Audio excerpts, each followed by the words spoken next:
Does it sound better at this level here, or do I need to go a little bit lower? Sounds good. We're good? Yep. Okay. Cool. Yeah.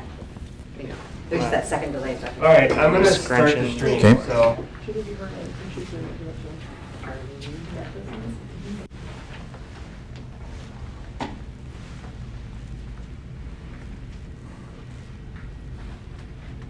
We're live now.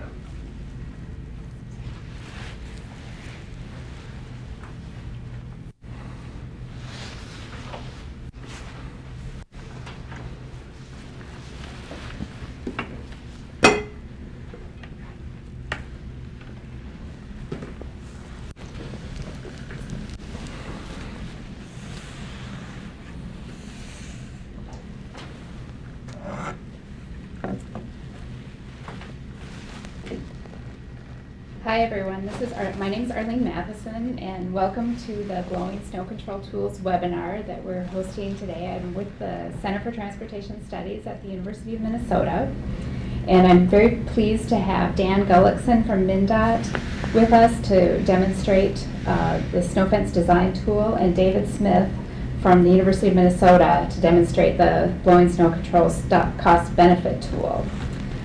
Just a few logistics items. One is that we will be handling questions at the end of each presentation, and then also have time for questions at the end of both presentations. To ask questions, sign into the chat on your screen, and we will just save them up for the end, so you can ask your question at any point.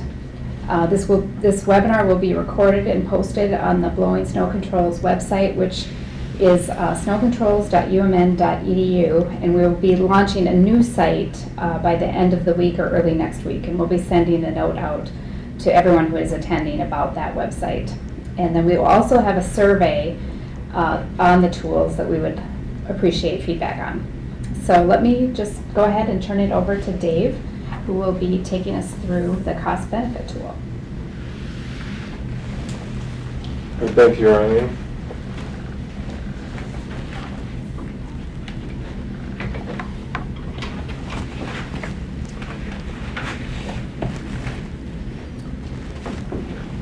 So the purpose of having me here today is specifically to discuss the results of the snow control cost benefit tool.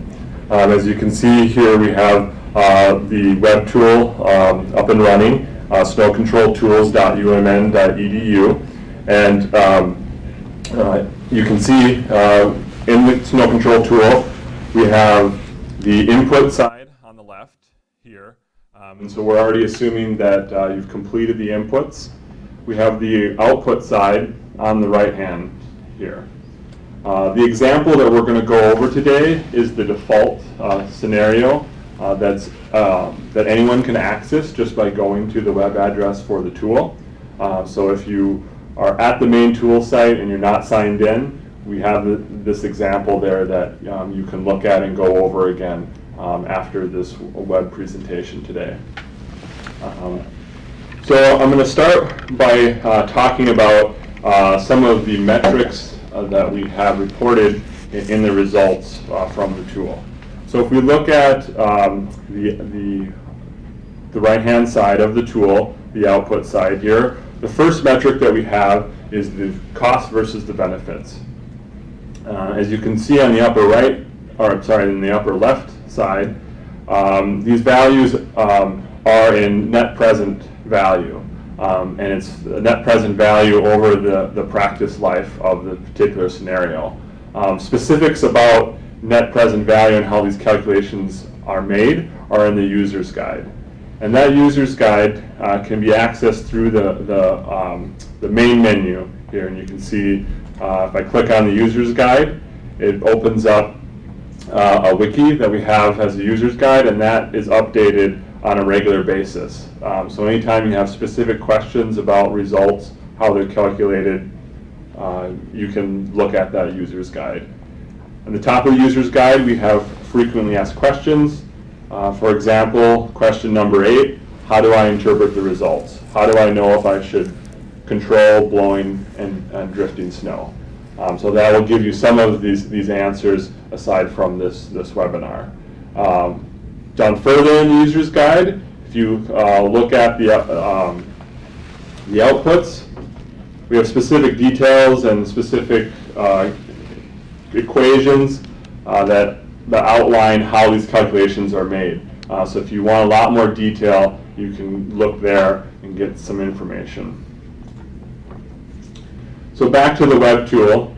So we're looking at cost versus benefits, and so I've purposely turned off all the costs and benefits here. So we're going to go over specifically groups of them at a time.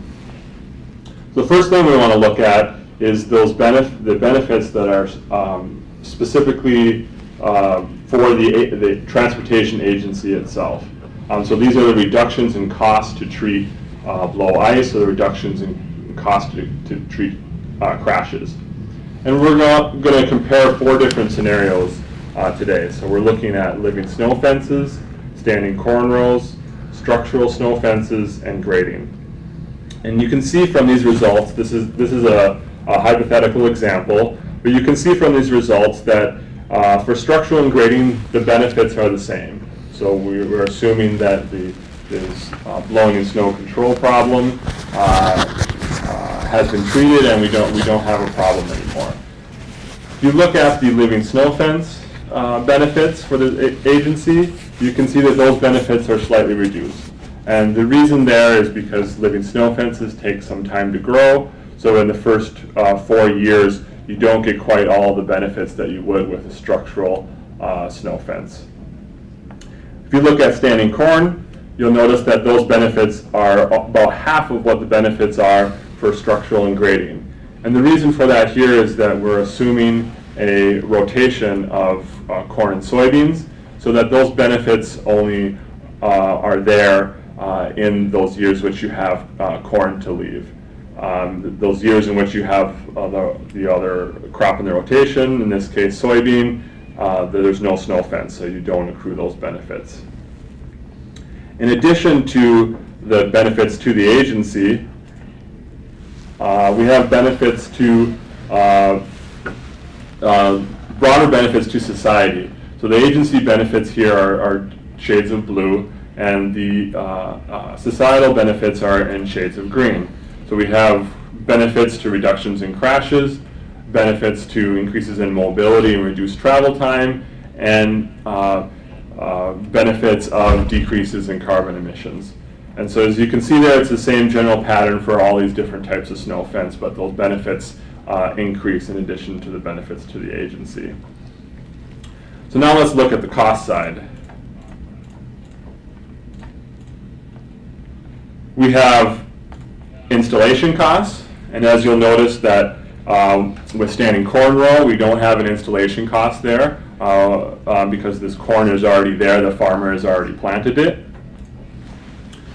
And then looking at annual costs, we have annual costs for standing corn rows, but we don't have annual costs for grading. That's a one-time installation cost. And you can see that this is a hypothetical example, but this is common of what we've seen is that grading tends to be the most expensive, at least up front, and that's then structural and living snow fences, and in many cases standing corn rows can be on par with costs for living snow fences, or even lower.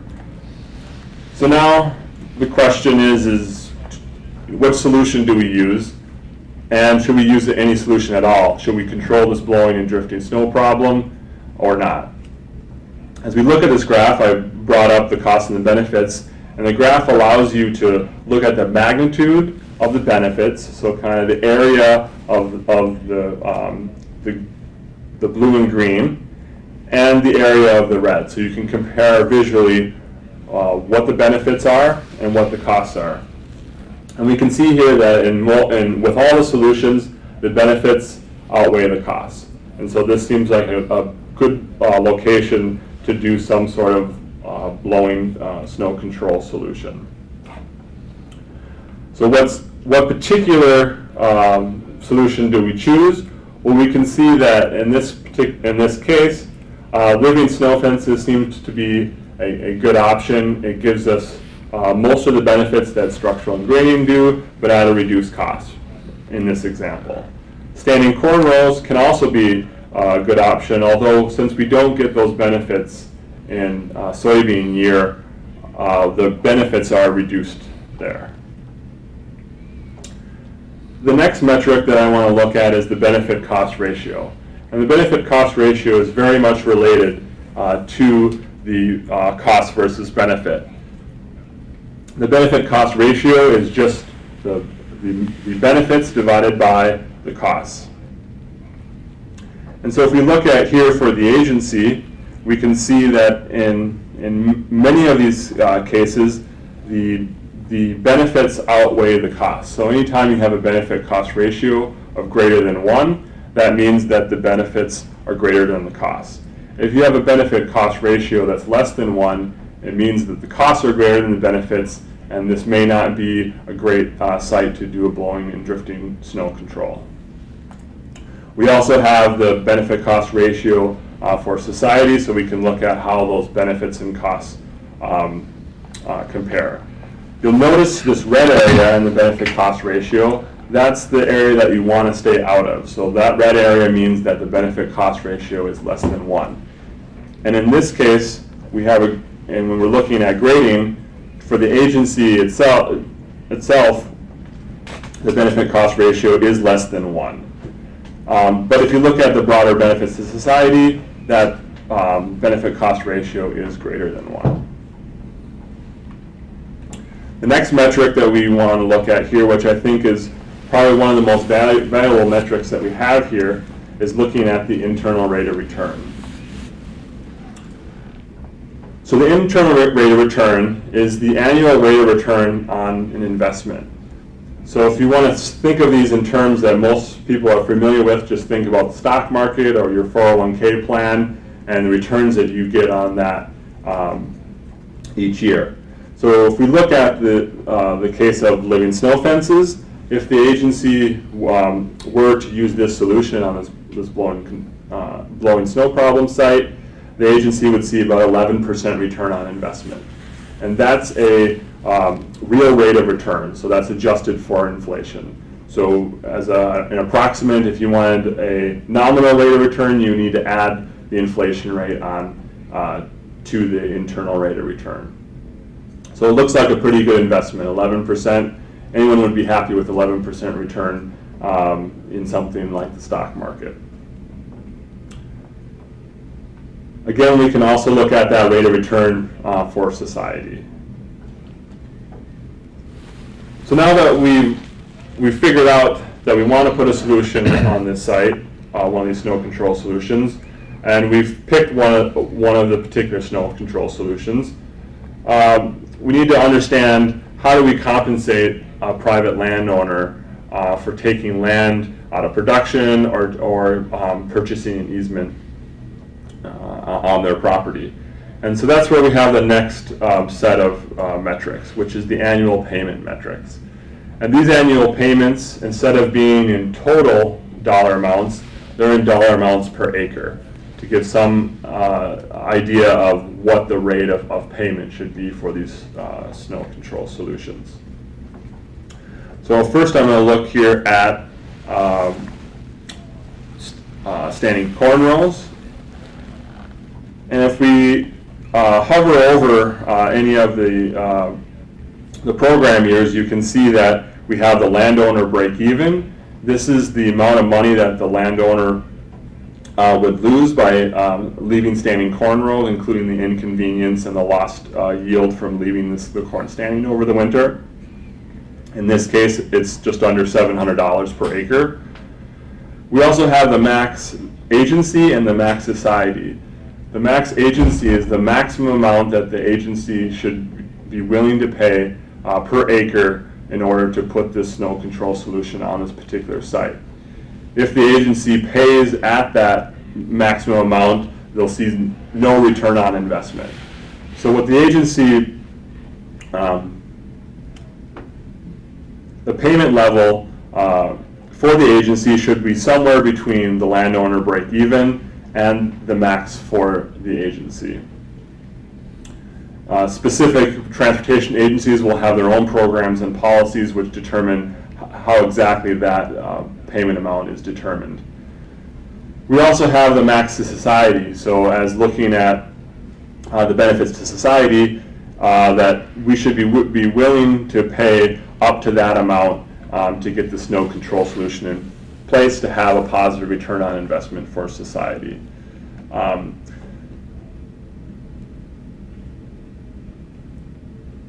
What we've seen in the program so far is that typically the payment that is given to landowner needs to be higher than the break-even. So the break-even just makes the landowner have zero return from putting the snow control solution in place. So there needs to be some sort of incentive above that.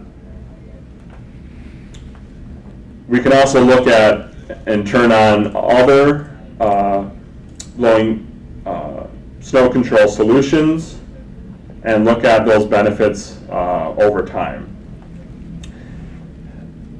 When we talk about the annual payments, we've moved on from a real annual payment to a nominal annual payment. So these annual payments are adjusted for inflation to show that payments for a long-term contract need to be match inflation and increase over time so that the value that the landowner is receiving doesn't decrease as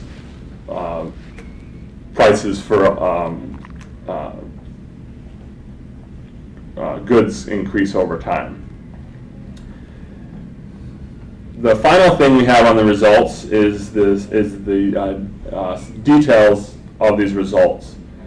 There's an area where you can click on hide and show details, and if I show that, I can see the details for each snow control solution. So we see here this is living snow fence, and it shows what are the costs to the agency, what are costs to society, specific calculations on the benefits to society, and the values of the metrics.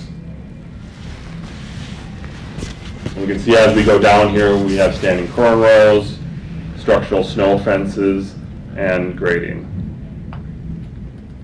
So this is a basic overview of not only how the results screen works, but how to interpret some of these results. As I mentioned before, and I'll mention again, the user guide is a good place to go to find more details about exactly how these metrics for blowing snow control are calculated.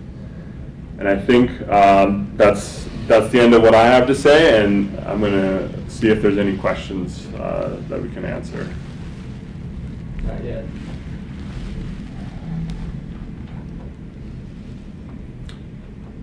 So while we're waiting to see if we have any questions that come in here, I just kind of want to reiterate some points about how this works. You can hide and show any of the costs and benefits or anything that's in the legend by clicking on it. So here we can hide the costs to just look at the benefits, or if we want to just look at the benefits just to the agency, we can hide everything else and just show the benefits to the agency. If we hover over any of these graphs, we get specific details about the numbers.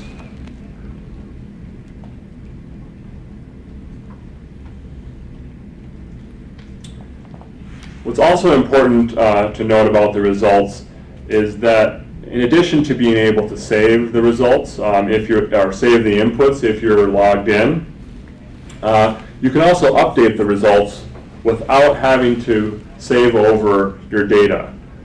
So in the upper right-hand corner here, we have this blue button here that allows you to update the results. And we can see to the left of that, it says when the results were last updated. So you can play around with some of your inputs and see the results in the outputs. And so I can click that here, and it's updated again and goes back to the default value. So I can change anything on the inputs and see what the results are in the outputs without saving over the data. There's also a print button here.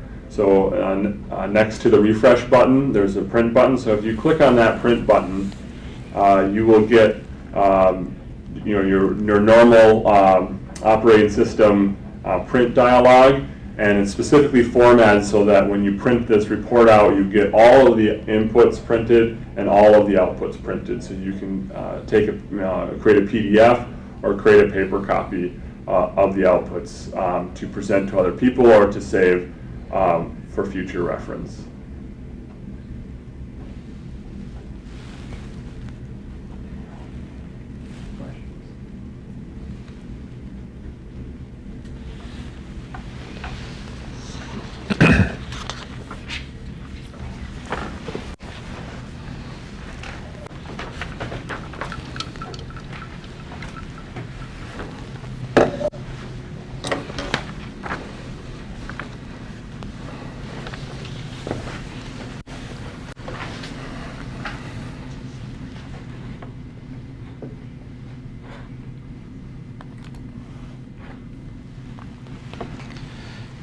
Hi, my name is Dan Gullickson. I'm with MnDOT's Office of Environmental Stewardship, and I want to thank the Center for Transportation Studies here at the University of Minnesota for hosting us today. For you, I'm going to introduce the Blowing Snow Control Design Tool and invite you to use it on your next highway project to design a drift-free road. This website was made possible through the previous research efforts of the late Dr. Ron Tabler of Tabler & Associates, a leading expert who brought forth the state-of-the-art snow fence design systems and other mitigation measures to prevent snow drifts from forming on the road, helping to improve highway safety, mobility, and reducing snow and ice removal maintenance costs.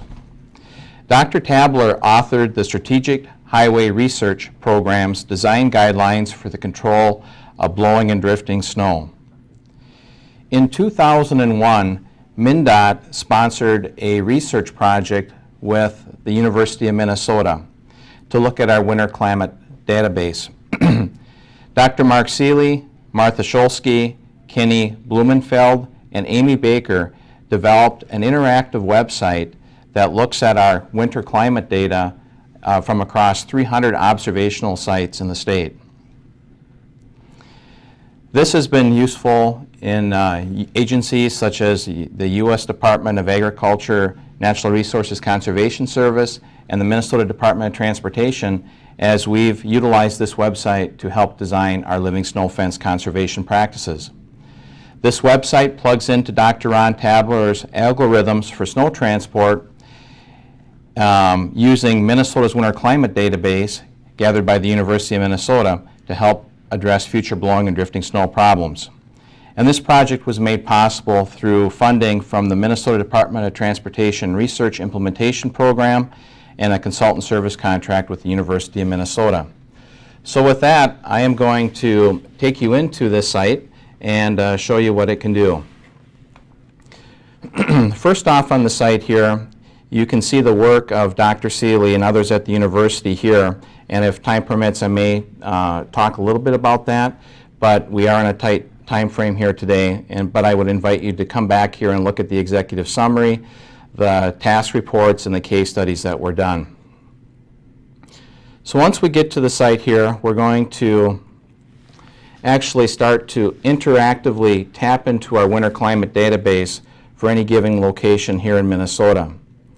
And we do that by setting our location.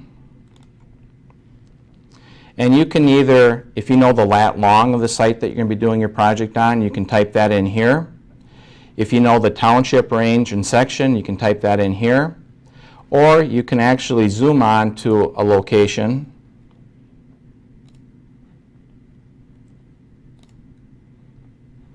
and it will pull up the climate data for this given location, our winter climate data. You can either choose to use metric or English units. For the purpose of today's exercise, we're going to be using English units. And I'm going to go into the snow fence design. With the snow fence design, there's basically 11 steps that the tool will take you through. The first thing that we need to look at is what is the snowfall amount for any given location in Minnesota. And this map here is the snowfall based on the snow accumulation season. And this is the amount of snow that basically falls over a period of record when our average daytime temperature is less than 32 degrees.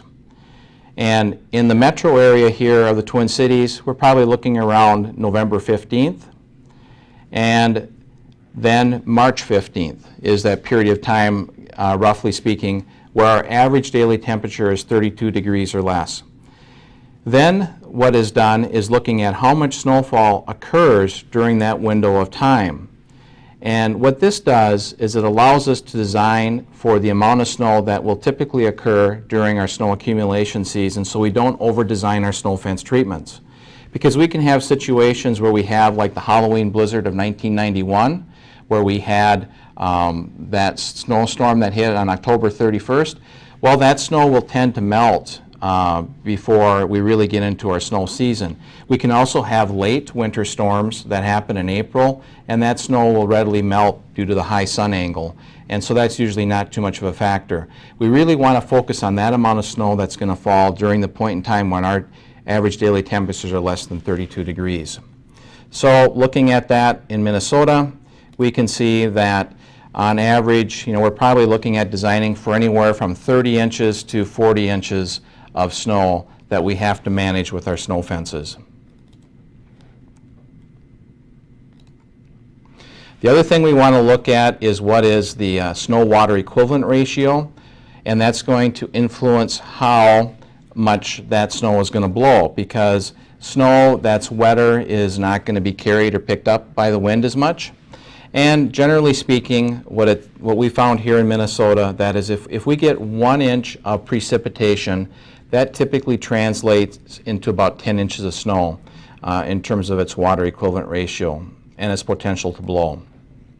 So for the part of the state that I selected, we've got that factored in. And the next thing that I think is very interesting is the snow relocation coefficient. This is the potential for the snow to be relocated by the wind. And things that are going to factor into that are topography, it could be land use to a certain degree, wind speed.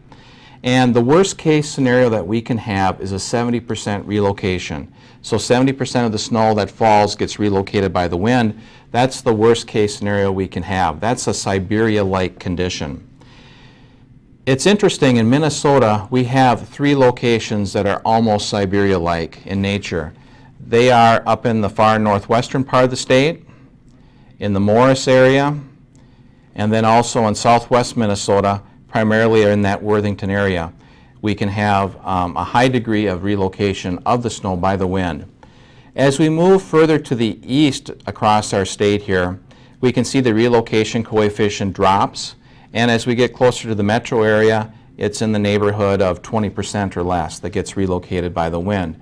This is a very important piece of the research that was done, because this basically guides us so that when we're designing a snow fence treatment out here, we typically need to be further back from the highway to get the protection than we do when we design a snow fence in the eastern half of the state.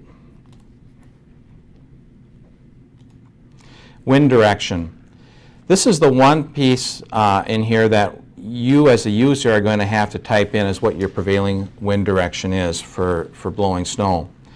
And this particular map here was generated with data from our airports across the state from about 1996 to 2000 is when this data was gathered, and showing which was the prevailing wind direction where most of that snow is going to blow during that snow relocation season. And things that are kind of interesting as we look at the state of Minnesota, the western part of the state, and we get in the far northwest here, the wind's almost coming out of the north. We're having a prevailing wind direction of 330 degrees. And that was also kind of found as we carry it all the way through, get into the Marshall area, 340 degrees. And then as we move further to the east, we'll find that the prevailing wind direction is anywhere from 300 degrees to 320 degrees. And then when you get up along the north shore of Lake Superior, you can have the effects of the lake effects of the wind coming off the lake, and that will influence the wind direction. So for the project, for the example today, I'm going to say we have a prevailing wind direction of 310 degrees. Fetch distance. Fetch distance is the unsheltered distance for that snow to be picked up by the wind and carried to a road or whatever it is that you want to protect. And that fetch distance for blowing snow, we're really looking at how far out, about 2 miles, is there potential for snow to blow. Are there things on the landscape such as trees, buildings, things that could stop that wind from blowing and reduce that fetch distance? So the fetch distance is an important piece here that you as a user or designer have to go out and look at. And some of the tools that I find to be very useful are not only going out in the field and doing field measurements, but also using aerial photography. Aerial maps, measuring that prevailing winter wind direction from the area that you want to protect, you can get that fetch distance. So in this exercise, I'm going to use a fetch distance of 1 mile, 5,280 feet.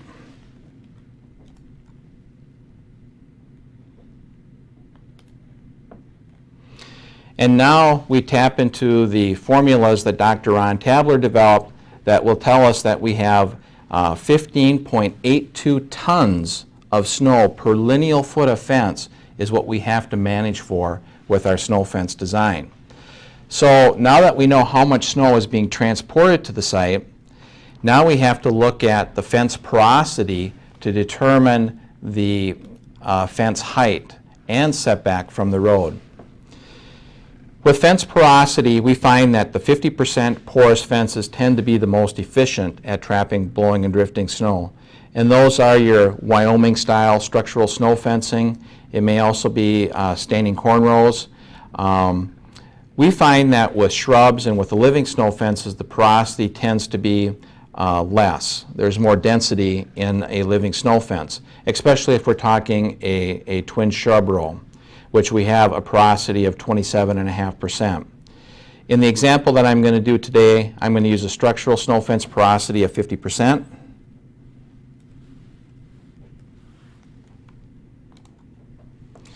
And based on that amount of snow, that 15 tons per lineal foot of snow that were coming onto the site, the formulas tell me that, and you can see the formulas that were used by Dr. Tabler based on porosity here, we need to have a 7-foot tall fence to contain that amount of snow.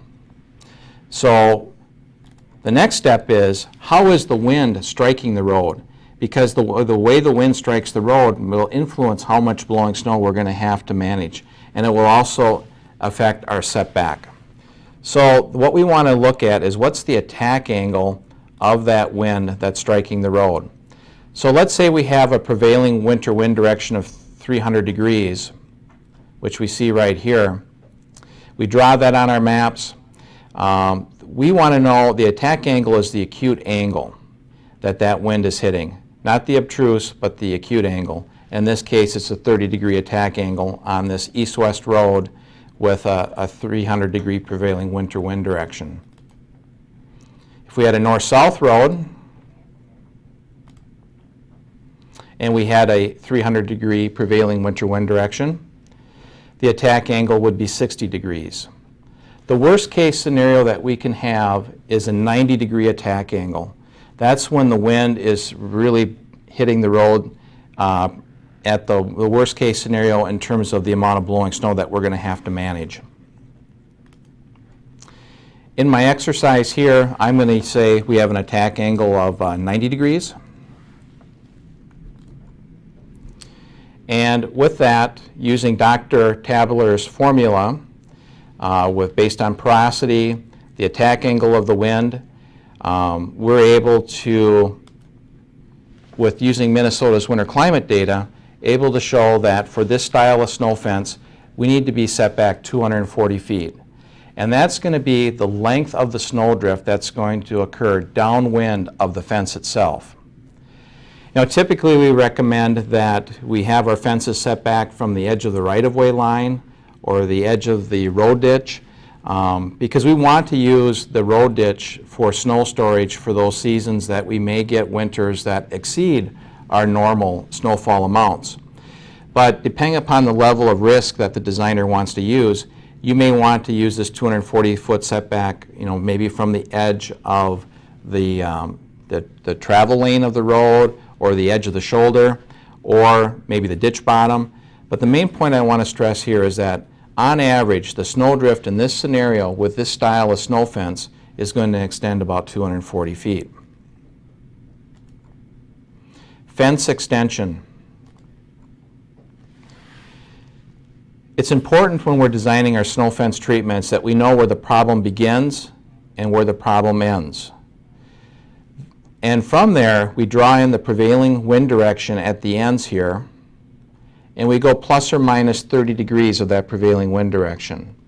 And this is going to account for when the frontal system is coming through, we're going to have the winds deviate and change a little bit. And with that 30-degree plus or minus protection, we can thus make sure our fence is long enough to protect this area that is in need of protection.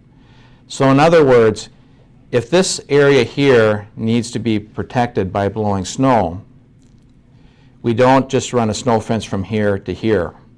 We actually make it longer to account for the frontal system that's moving through. Another way of helping you see that is on a north-south road. This is the area. The problem begins here and ends there. We draw the prevailing winter wind direction off that beginning and end point, go plus or minus 30 degrees. And our fence needs to be that long based on the setback of the fence that we found with the formula that was developed by Dr. Tabler.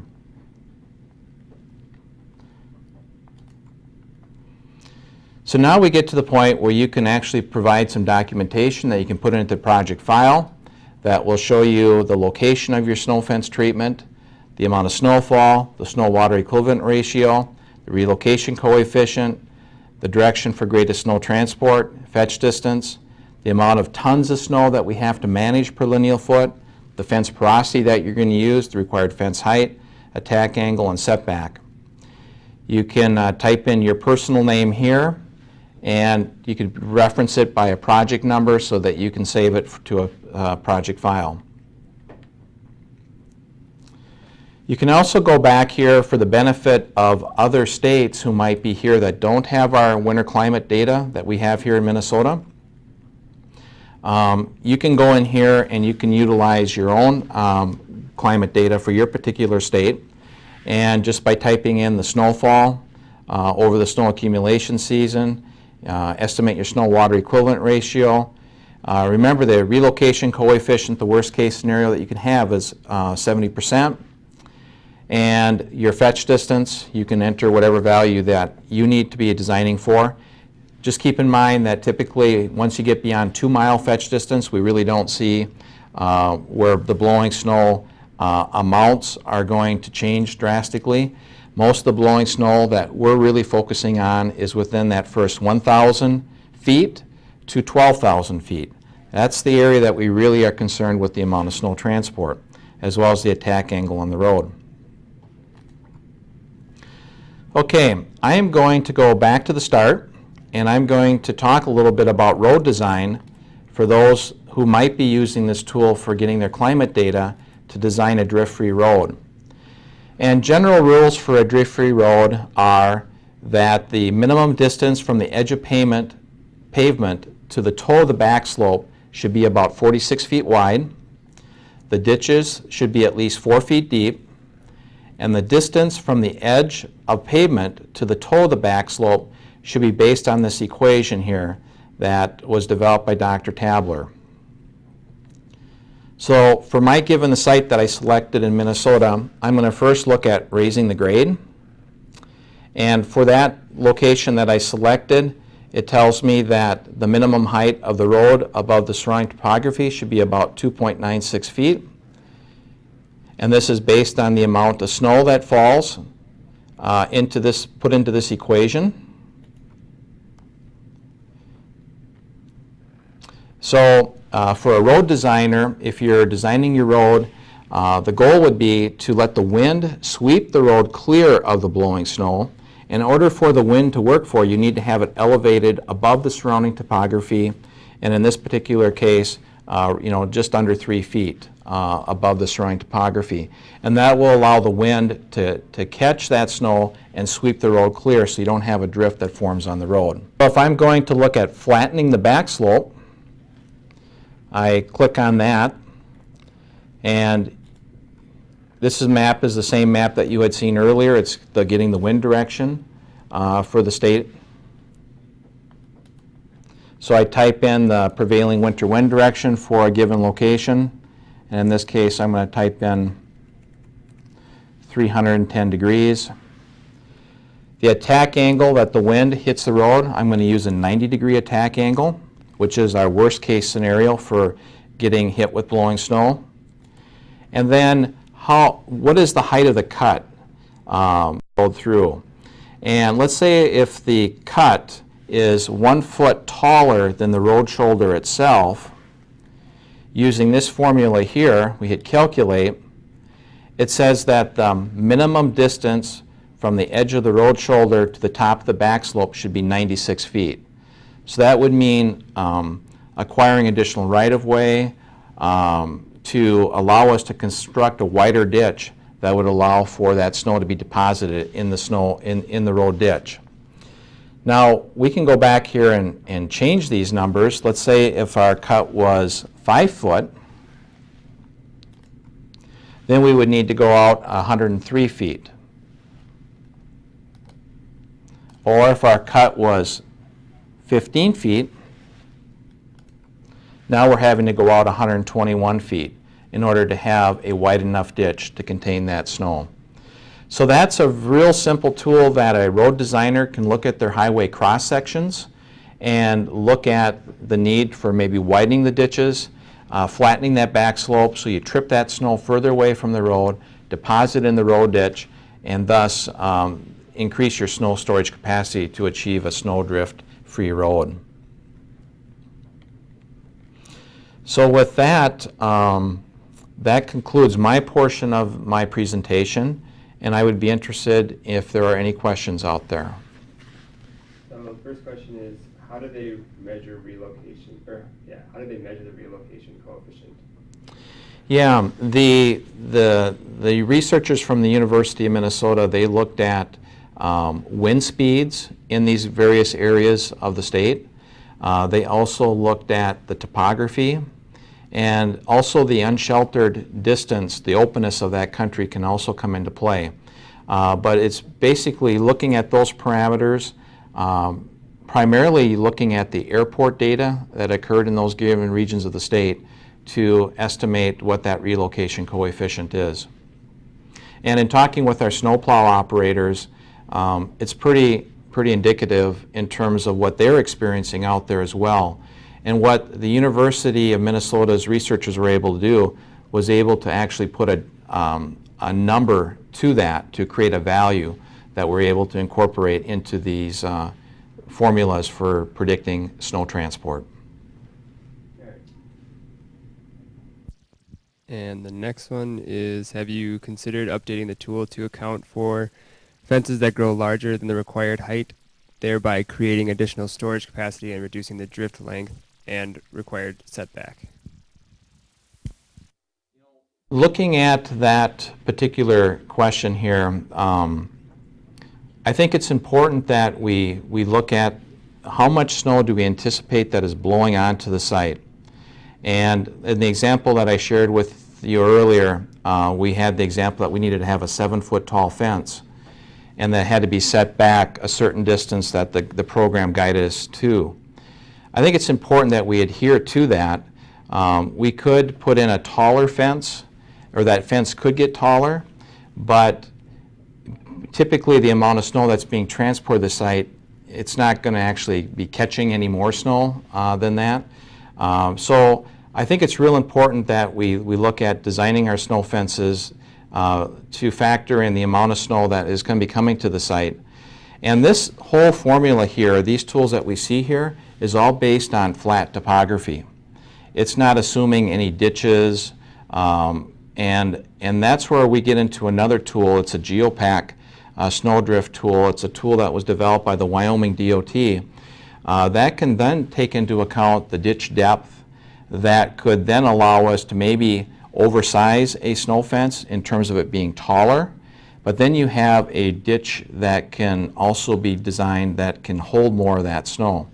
So I think to answer that question, I would like to, I would actually recommend to our designers to take a look at the Wyoming tool, that snowdrift prediction tool, to help safeguard so we don't end up planting or placing a fence too close to the road that could actually create problems for those winters that are above normal snowfall.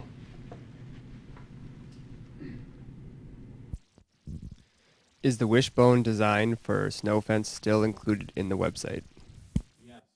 The Wishbone design is still there, and the Wishbone design comes into play when we have, I'm going to try to get back here to the home page here.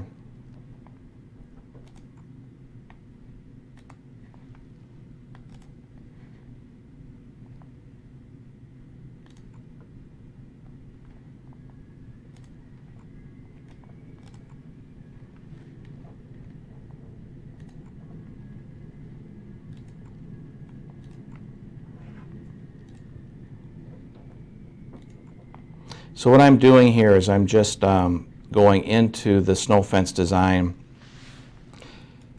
and get us to the point where we're going to show that herringbone design.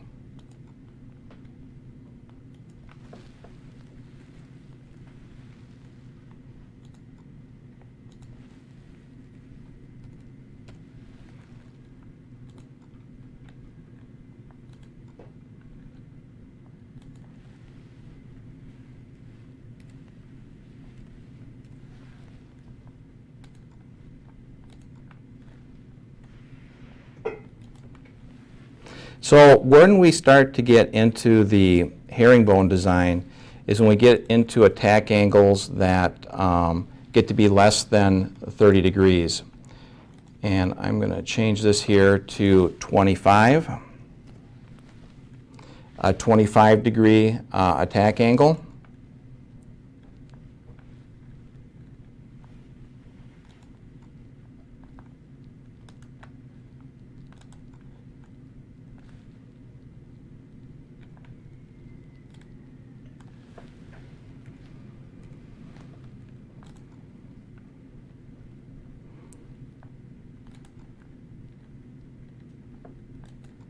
Whoops, excuse me, I overshot that. The herringbone design. So when we get into, this is what I wanted to share with you, is this illustration right here. So when we find that we get into these scenarios where we have the wind is in essence almost blowing down the highway, we want the wind to work for us to help continue to sweep that road clear. And thus by going with the herringbone design, we can then encourage that wind to sweep through here, but then also kind of like the fins on an arrow, as the arrow is shot across, direct the wind to kind of start to form these eddies like this to help the road surface stay clear of the blowing snow. So in order for this to be effective, we have to have those attack angles that are less than 35 degrees.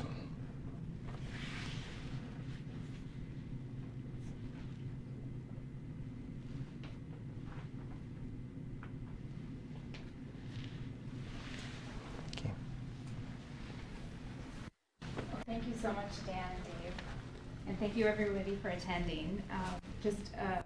Wanted to also thank the sponsors for the development of this tool and the partners. The tools were created over a period of quite a few years with all of the tools, with funding and sponsorship from the Minnesota Department of Transportation, and they were created by the University of Minnesota Extension and the Center for Integrated Natural Resources and Agricultural Management, and then CTS is involved as well. I just wanted to remind you as well that we will be sending a note out to all the attendees with the link to the new website and also a brief survey getting your feedback for the tools.